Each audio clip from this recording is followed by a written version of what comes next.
Welcome, wanderer, to the democratic center of Athens, otherwise known as the Pnyx. The battles fought here may be more intellectual than bloody, but they are no less spectacular. These outcomes will affect an entire city in a different way. The Pnyx was the meeting place of the Athenian assembly and the physical embodiment of democracy at work. This tour will give you insight into how citizens made decisions and kept the city running. We can talk more when you have finished the tour. See you soon, wanderer.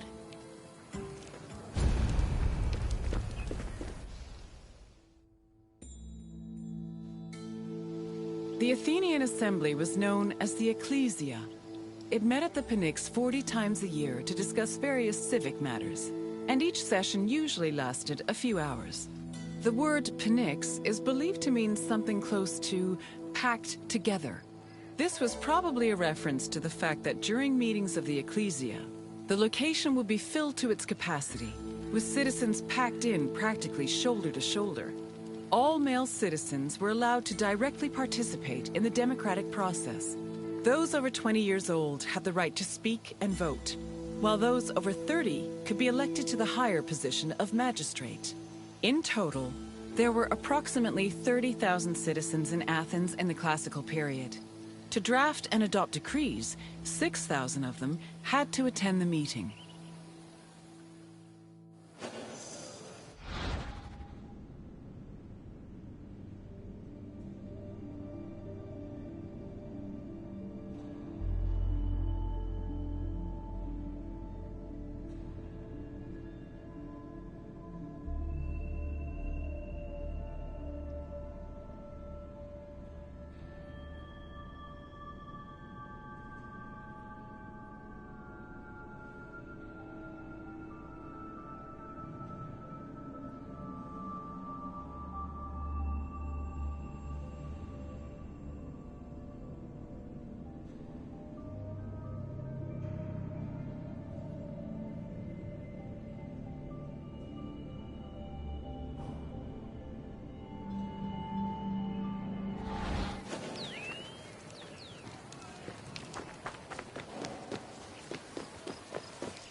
Citizens came from all over Attica's 10 districts to attend the meetings of the Ecclesia. The meeting was presided over by an executive council called the Prytanes. Every session began with a sacrifice to Zeus Agoreos, the patron of the assembly. During the meeting, citizens delivered speeches from the Pnyx's platform on whatever issues the city faced. Afterwards, the issue was voted on with a show of hands from the gathered assembly. The Ecclesia made important decisions about subjects like grain importation, expenses, and declarations of war. While they could not directly enact laws, they had a say in appointing Athens' legislators, which gave them a large role in shaping the city's daily operations.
While some citizens only participated in the sessions of the ecclesia, others could become more involved in democracy as magistrates. Magistrates were elected from among Athenian citizens over 30. They were often successful orators and charismatic politicians, and they held much more sway over important decisions than the average citizen. One of the most famous magistrates was Pericles, who was so popular he held his position for 15 years.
In theory, every Athenian citizen over the age of 20 had the right to participate in the assembly.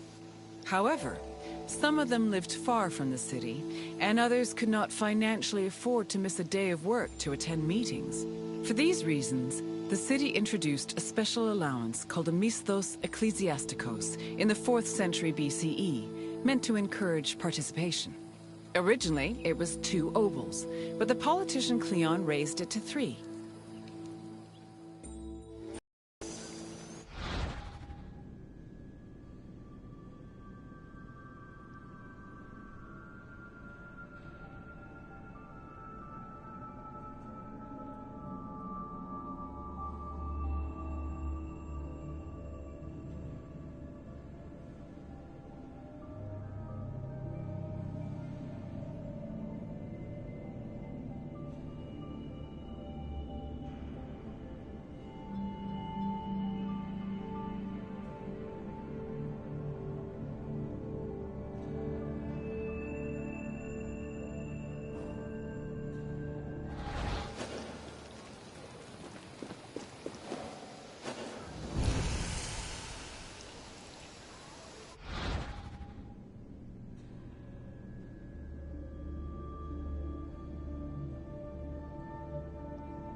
Athens introduced several innovations that heavily influenced modern society, including theater, architecture, and philosophy.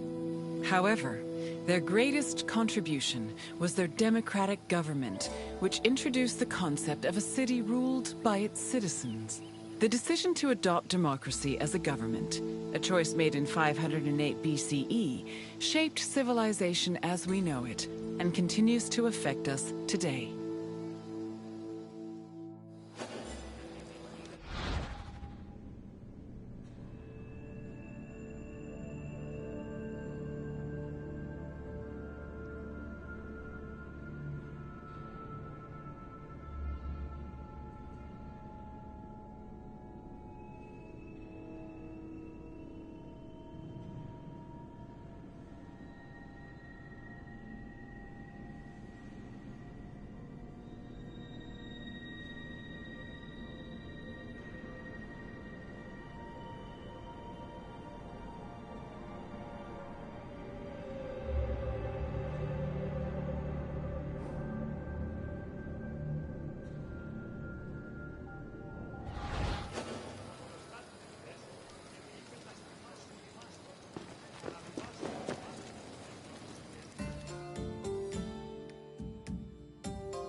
Hello again, Wanderer.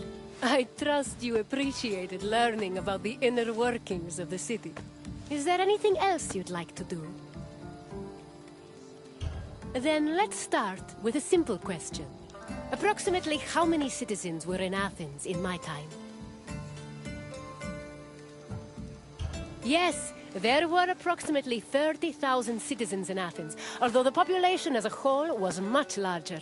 On to the second question. Who of the following was a famous Athenian magistrate?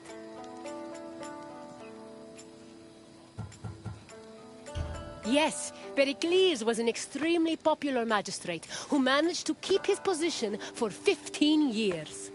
Only one question left. What does the word Pnyx mean?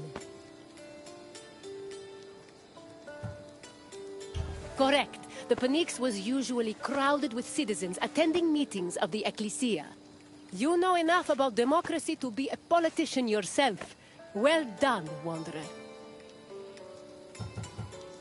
Very well. Farewell, Wanderer.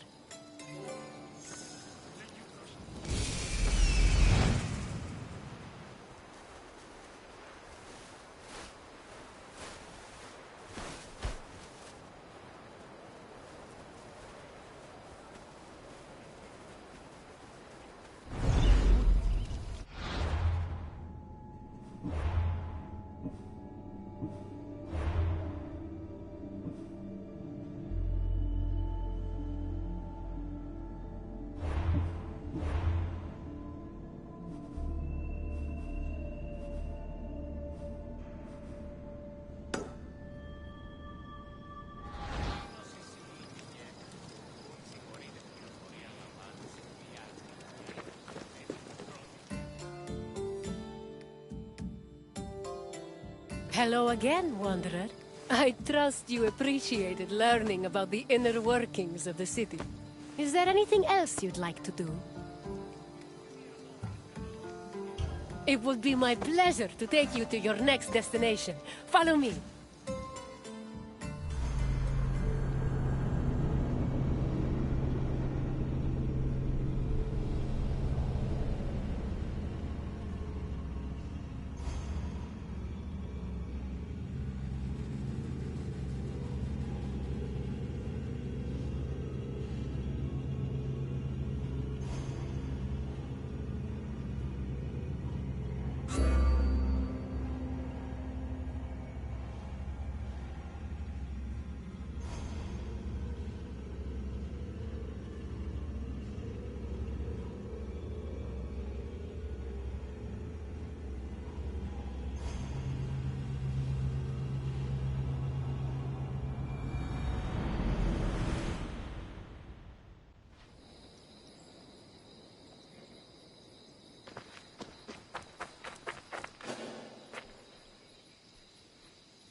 Welcome to the Gymnasium of the Kinosaries. one of the many places where philosophers came to enrich the mind and enlighten the spirit. There is no better setting for learning than in a quiet place far away from the commotion of the city. Education held a very important place in Greek society. The most prominent educators were philosophers, whose teachings ranged from everyday rituals to the makeup of the universe. Once your tour is complete, come find me, and we can discuss what you've learned. Farewell for now, wanderer.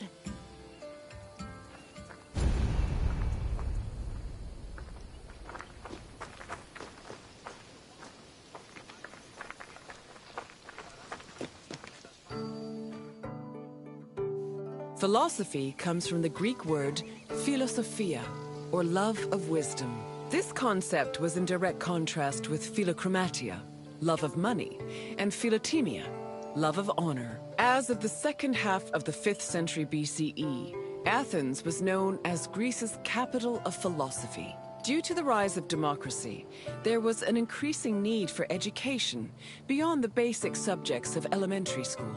Athenian citizens needed to be able to participate in various functions of the democratic state, such as being elected for office, proposing new laws, engaging in military decisions, or simply defending their rights.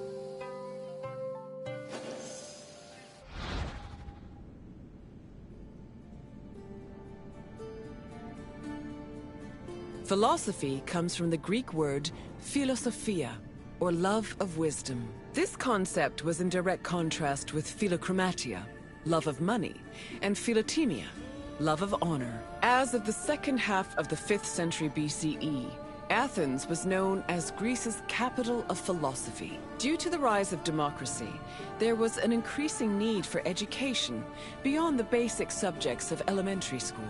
Athenian citizens needed to be able to participate in various functions of the democratic state, such as being elected for office, proposing new laws, engaging in military decisions, or simply defending their rights.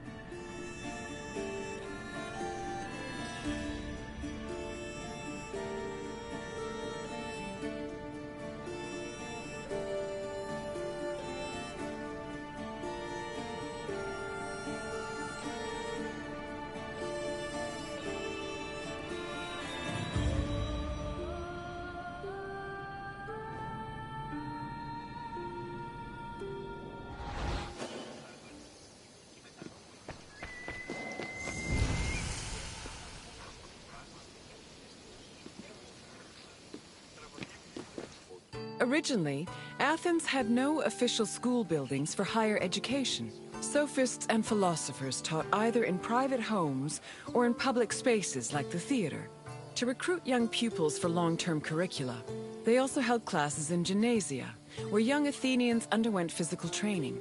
The Cynosarges was a sanctuary to Heracles, located in the south suburb of Athens.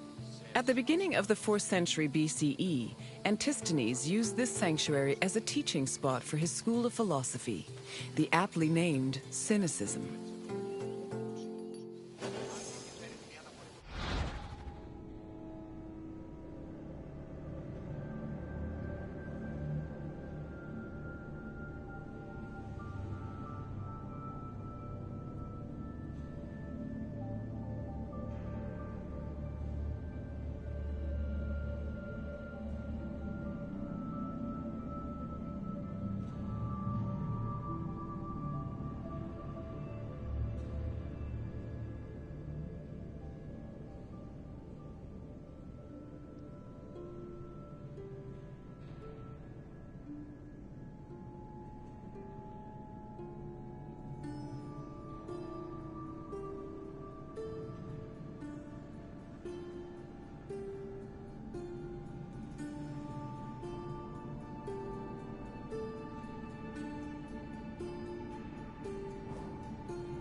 Any free citizen was allowed to involve themselves in the Athenian democratic process. However, to truly influence the flow of politics, their speech and rhetoric skills had to be impeccable. As a result, many sophists taught subjects like logic, reason, and eloquence. These were meant to help students achieve arete, or excellence. But this specific concept of excellence was often challenged, especially by other philosophers. For example, Plato, Socrates, and Isocrates preferred a more moral approach and argued that rhetoric should be used as a means to serve the greater good. Socrates and Plato went even further, declaring that philosophy and wisdom were not only useful tools, but also ethical virtues.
Ancient Greek philosophy was multidisciplinary in nature.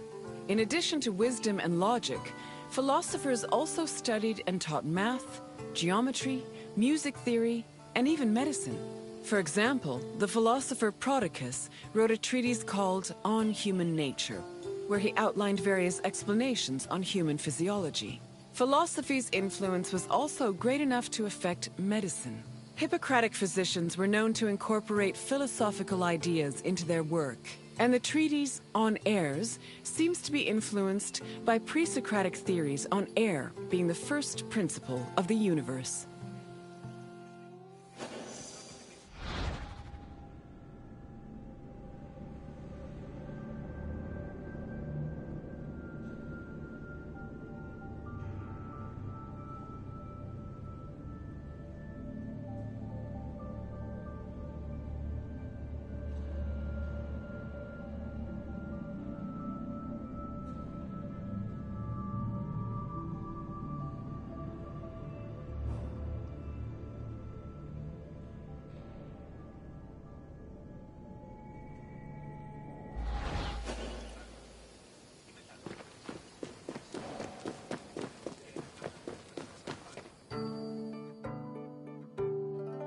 The famed philosopher Socrates had an ambiguous relationship with sophists.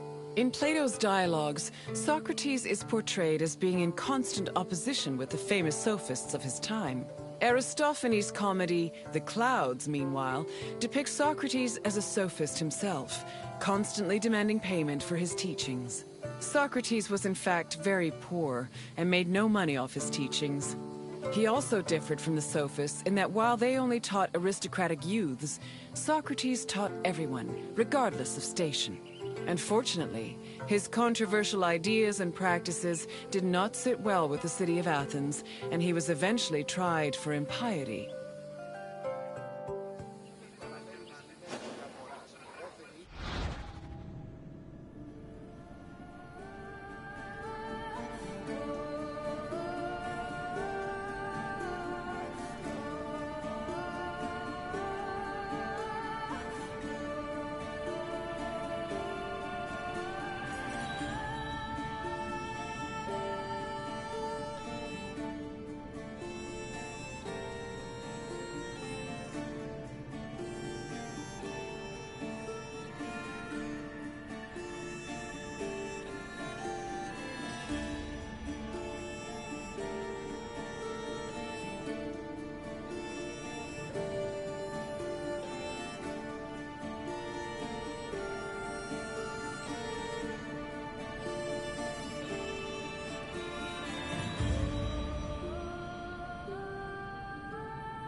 Philosophy was not only a collection of ideas, but a way of life.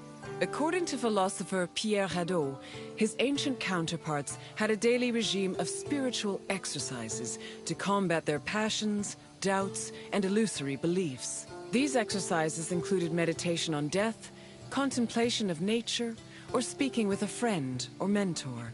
Philosophers also followed specific dress codes and diets.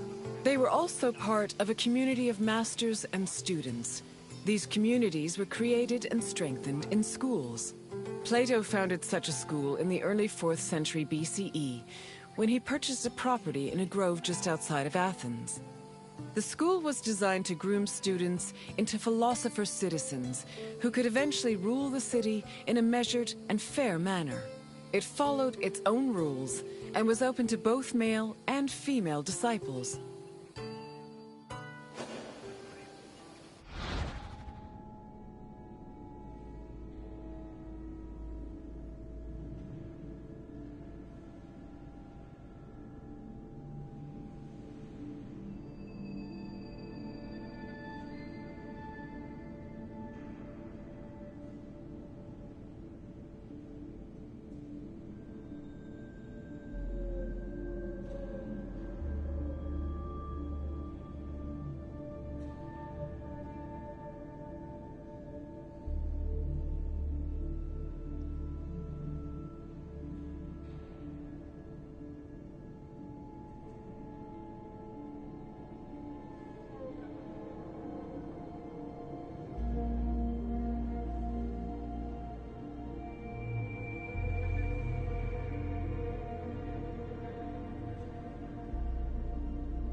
I can tell by the crease in your brow that you're already puzzling over the new things you've learned. Don't be embarrassed. Even the wisest among us need to ask questions before they search for answers. Is there anything else you'd like to do? You wish to test your wisdom? Very well. Let's see how you compare to the great philosophers. The first question is an easy one. What does philosophia mean?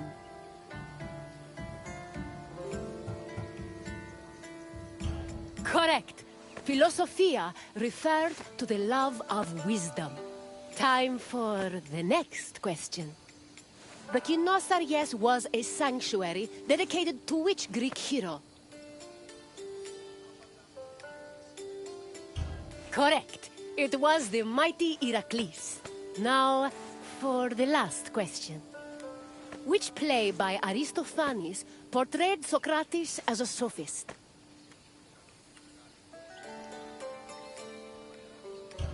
Yes, The Clouds was a comedy that portrayed the famous philosopher as a greedy sophist. Plato even believed that this caricature contributed to his mentor's eventual trial and execution. Well done, Wanderer. Even Socrates would be impressed by the depths of your wisdom.